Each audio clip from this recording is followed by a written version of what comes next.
Good morning, Charlie. So it's day 87. We're at sea. And it's just before 8 o'clock in the morning. We sprung forward an hour. And I am headed to try to go do some laundry. I might be too late. Moment of truth.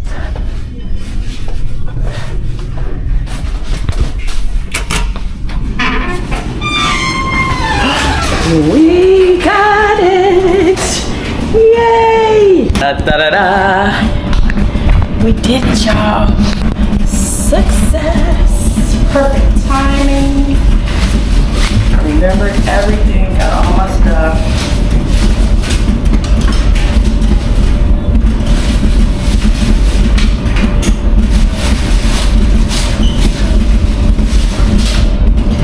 I'm doing something I don't ordinarily do. Some of my white ankle socks are in this load. It's my dark. Whoops. Okay. I use this as my laundry bag. One of my Soul Guard suitcases came in it. And I prefer it over the little actual laundry bag that they gave me. So it's pretty simple, and I'm glad nobody is in here with me. Yay. It's like I'm a little smell good pellets. Bought all of these little bags on Amazon.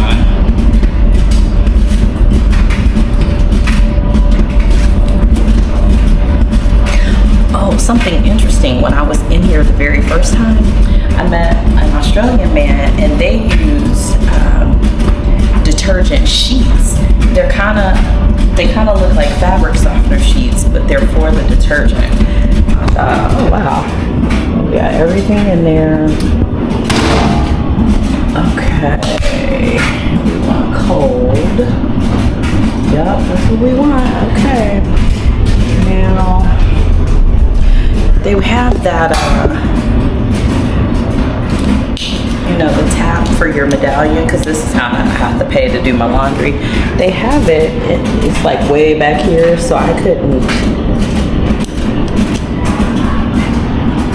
do it. I think that's it. Yay, look at us, y'all. We are living right. 35 minutes. So I'm gonna set a timer for 20 minutes. It should not take me that long, but I'm gonna run and get some coffee. I got my little Yeti.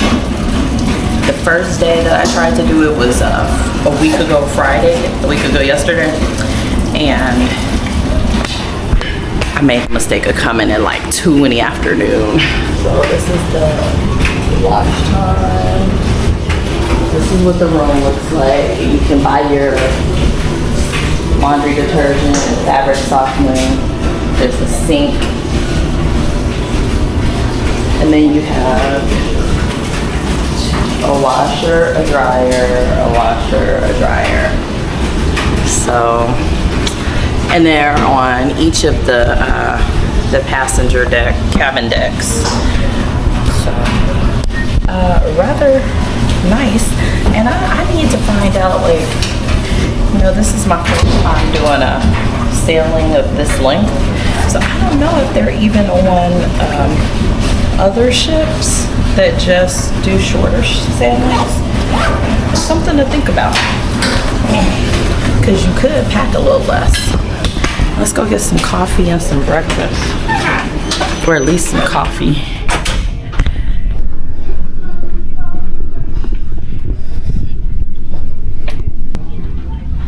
Good morning. Good morning.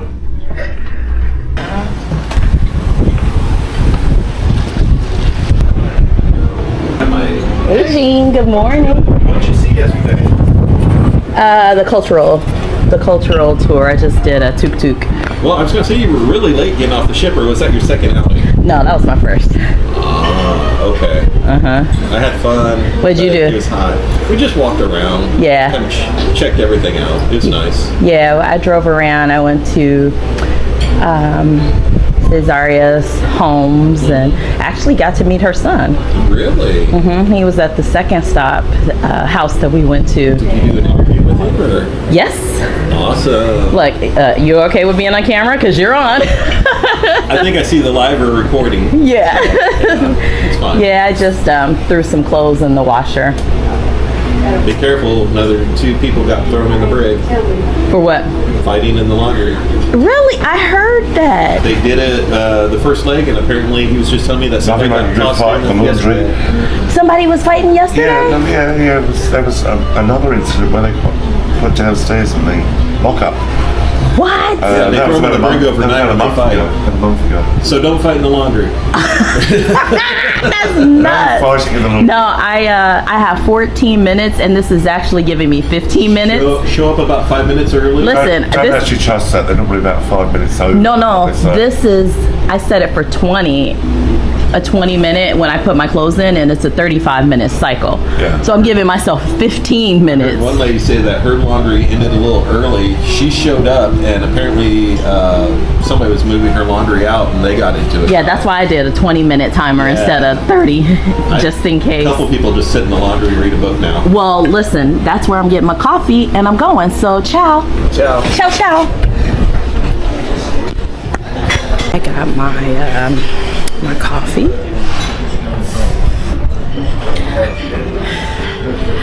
Boy, the fellas give the tea, don't they? They fight on the ship. Goodness gracious. Good morning. How are you? I'm fine, thank you. I made it back in here with a minute and 29 or so seconds to spare. Got my breakfast. The rinse. We're doing good. I've almost been on the ship for 2 weeks. And what I dislike is having to iron my clothes before I, put them on. It's just like, I don't know, this extra task. And probably because I don't have an ironing board, maybe that's why it just seems like a chore. Because I don't mind ironing at home. So I set up a little makeshift ironing board. I got my iron/steamer. This bad boy is wonderful.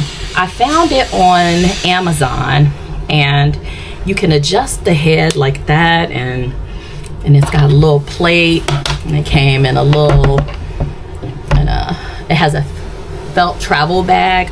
Although I purchased this hard case for it because I feel like my last steamer broke because it wasn't in like a hard case. It just had a bag for it.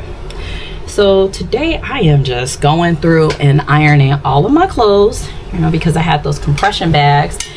They got wrinkled. Compression bags were great for the packing, but then my clothes are wrinkled, and wrinkled clothes are just, I don't do wrinkled clothes.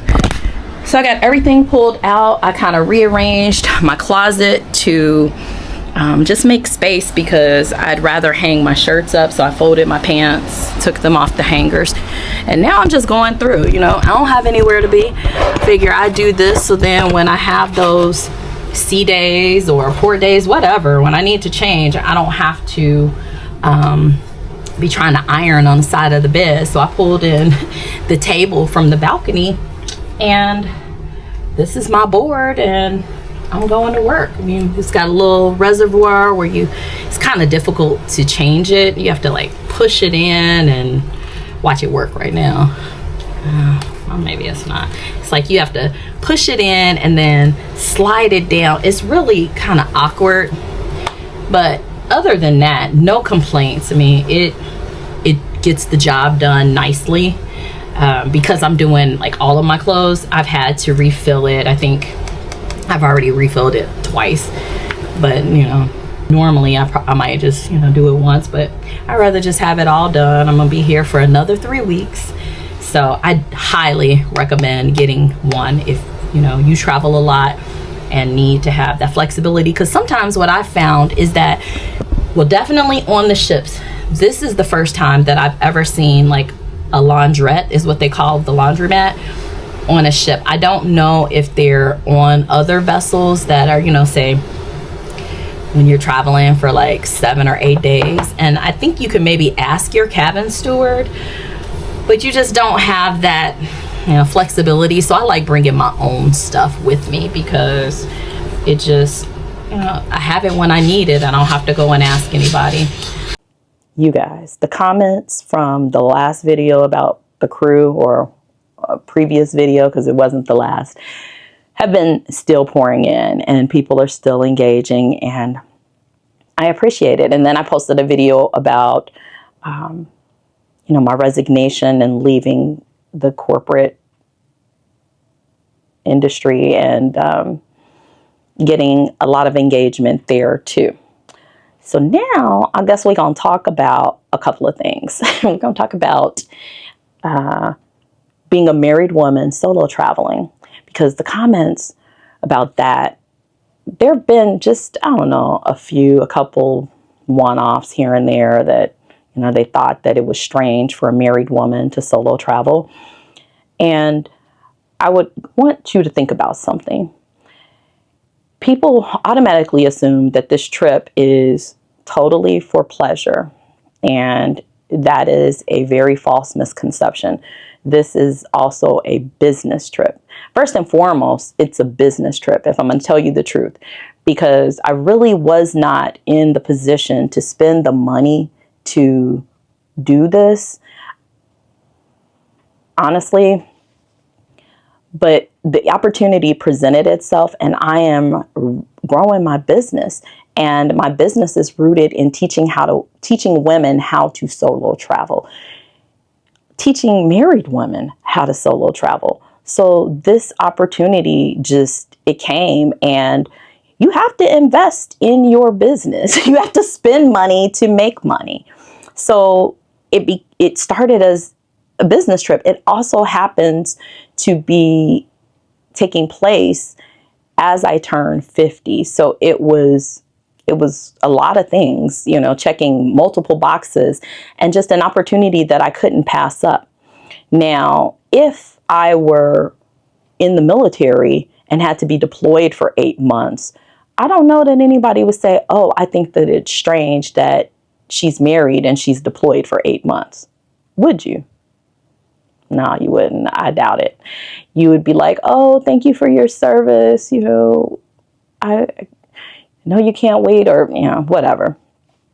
So that just is interesting to me, the concept of like, why is this strange? I mean, because I want to do something without my husband. I told you before, one guy even said, well, you should take your husband if you don't want the comments. Well, that defeats the purpose of a solo trip. And this is where I'm trying to shift the narrative, y'all. We want to limit everybody and put them in boxes and cage them in, and not give them the ability to evolve. If they don't look like us, if they don't operate in the manner that we operate, then we feel like it's strange or is something wrong. No, it's the new norm. It's people learning to march to a beat of their own drum. It's people giving themselves validation and not looking for approval from the likes of you. I mean, it is so interesting. Like, man, that video, I said something about being the only Black person, and somebody chimed in, well, why can't you just see people like they see you? And ma'am, how do you know how they see me? You're speaking in the third person. Go sit down somewhere. Like, if you aren't interacting with me on the ship, if you aren't one of those people, you can't say. You hope and pray, but come on now. We'd be ignorant to think that everybody sees everyone the same. We see it. It's happening. Hell, I'm getting judged because I'm married and not with my husband. I don't care though. I want us to do better as a people. I want us to allow people to feel what they feel and not keep them there. I expressed to you how I was taken aback and was like, wow, just kind of caught off guard, and, immediately went to the race. Like, man, is it because I'm Black? When in actuality, that really wasn't, I think, the driver. But in that moment, I kind of felt it. I shared it with you, but I had to take a step back and, think about it. I'm a lot younger than a lot of these people. And because of their limited views and their thoughts, then yes, it came up. But I'm not trying to play the race card and be like, oh, woe is me. And that's what I felt. But don't keep me there, because each day that I breathe, each second that I breathe, I am constantly evolving. And so we have to stop trying to put people in a box and keep them there and not allow them to grow. I'm about to be 50 years old, and this is the first time in my life that I am able to prioritize myself. This is the first time in my life where I am really betting on myself. And so I don't give a damn what you say, what you think, because you're not living my life. I'm living it. And I'm not going to allow others' limiting beliefs, others' thoughts of what I should prioritize, keep me in a certain space. That is what I'm changing. And you're either here for it or you're not. That's your prerogative. I don't care, because I'm going to do me. And I'm no longer, worried really about what others think, because people can say what they want from afar and they can be miserable as hell. The lady that commented that she thought it was strange that a married woman would travel for 88 days or whatever, said in the comment that she was divorced. Well, ma'am, why are you divorced? Only you and your husband know that. But did it stem from, could it have stemmed from varying interest? Could it have stemmed from, bitterness, resentment, infidelity? I don't know. I don't know your story. But if it was varying interest and just growing apart, maybe some solo travel might have helped that, right? I mean, seriously, as we age, the things that maybe we were once interested in and shared common interests with our spouse may change. You start getting into a rut and not dating your spouse, and life just kind of takes over. And, before you know it, you're in one room, he's in another room, and y'all are perfectly okay with that. You want to travel, your husband doesn't. And so you've been sitting there because you're like, well, I want to solo travel, and you're waiting. And you could, I'm not going to say gonna, but you may become bitter, resentful. You spent time doing for everybody else. Maybe you helped him build his business and you were supposed to get a turn or something.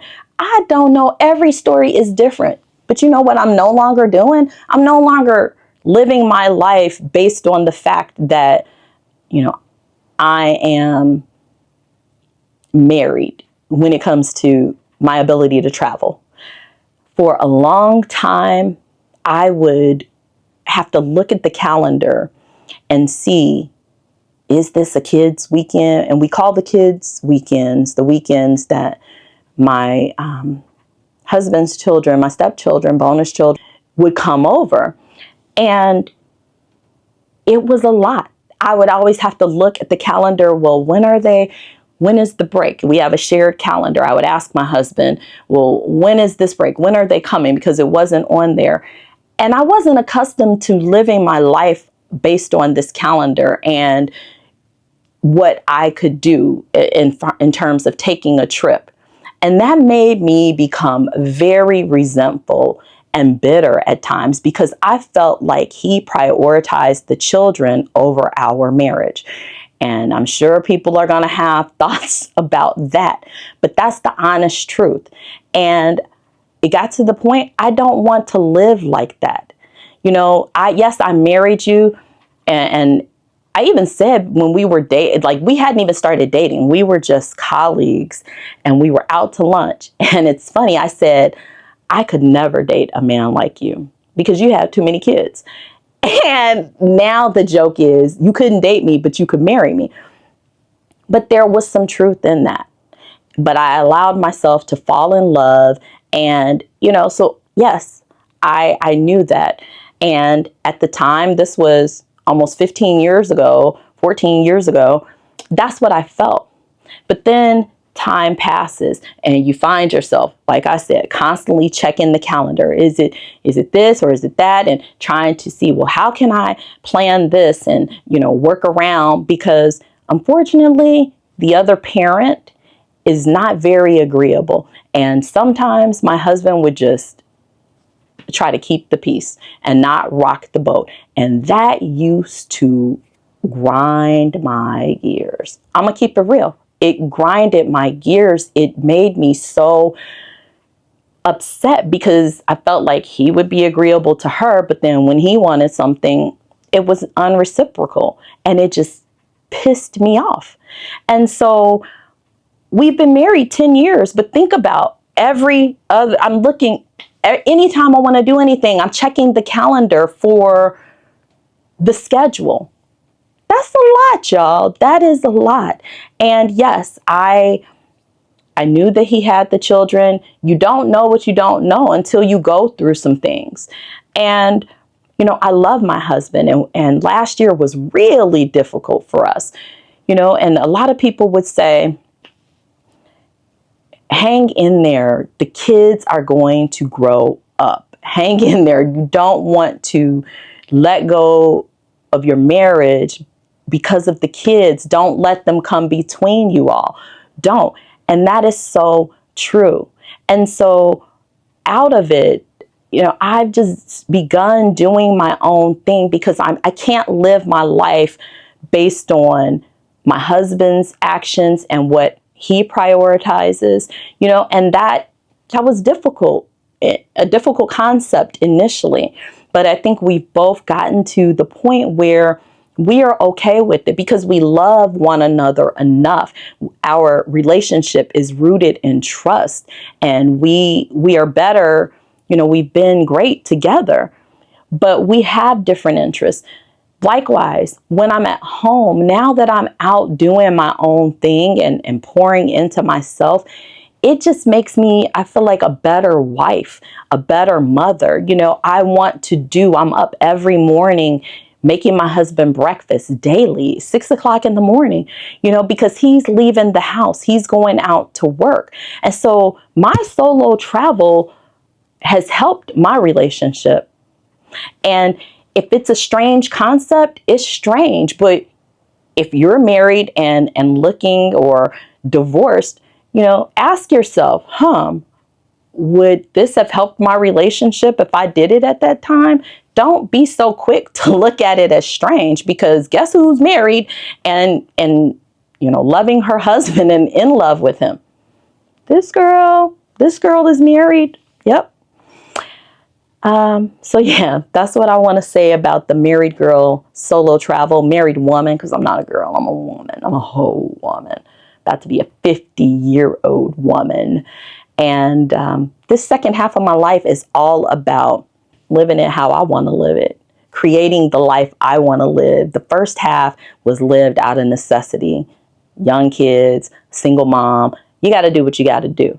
But then they grow up and times change.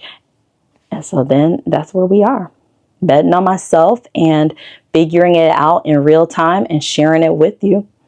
That's what the Runaway Reset is, and trying to empower and inspire you to choose yourself, to bet on yourself, to just prioritize yourself, because in return, it just, you pay it forward.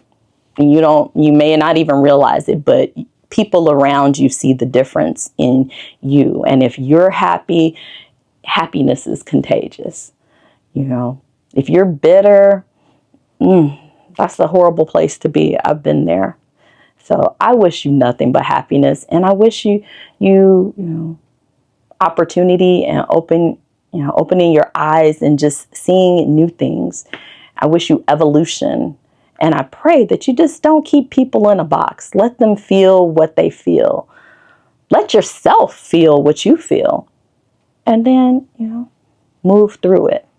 So on that note, I'm going to talk to y'all tomorrow. Have a great day. Thanks for watching.